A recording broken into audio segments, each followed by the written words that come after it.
ఇది phone call data. బీద సోదరులు, ఆయన అనుచరుడు కొందూరు పోలిశెట్టి, అక్కడ బోటు యజమానులు అశోక్, వీరి మధ్య జరిగిన సంభాషణలకు సంబంధించిన కాల్ డేటా. వీళ్ళందరూ కూడా కుట్ర పన్ని ఒకరితో ఒకరు మాట్లాడుకొని నారా లోకేష్ అనే వ్యక్తి ఇప్పుడు మార్చి 12వ తారీఖున ఇటుకు వస్తాడు. మార్చి 16వ తారీఖున ఈ బోట్లు ఇక్కడ నుంచి పోతాయి.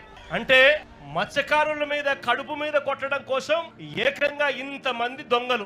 తమిళనాడు జాలర్లు వచ్చి ఆంధ్ర తీరంలో చేపలు పడుతుంటే మన మత్స్యకారులు వాళ్ళ బోట్లను స్వాధీనం చేసుకుని పోలీసులకు అప్పగించారట. టీడీపీ నాయకులు మాత్రం తమిళనాడు మత్స్యకారుల బోట్లు వదిలేయాలి అని పైరవీలు చేశారు. వాళ్ళు ఇక్కడికి రాకుండా నిరోధించేందుకు ప్రభుత్వం చర్యలు తీసుకోవట్లా అని మాట్లాడడం, ఆధారాలు చూపించడం అనేది పొలిటికల్ గా కూడా ఇంపాక్ట్ చూపించే పరిణామం. అంటే నెల్లూరు జిల్లాలో రాజకీయంగా కూడా జగన్ టూర్ ఎలాంటి ఇంపాక్ట్ అండ్ ఇంప్లికేషన్స్ కారణమవుతుంది అని చెప్పడానికి అదొక ఎగ్జాంపుల్ అనుకోవాలి. నేను ఒకటే హామీ ఇస్తున్నా, ఇప్పుడే కలెక్టర్ తో కూడా మాట్లాడాను.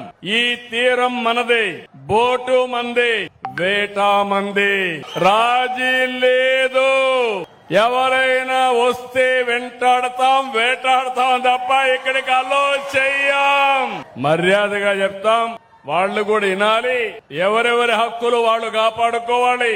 వాళ్ళ కోసం మన జీవనోపాధి కోల్పోవడం కరెక్ట్ కాదని మరొక్కసారి హామీ ఇస్తున్నా.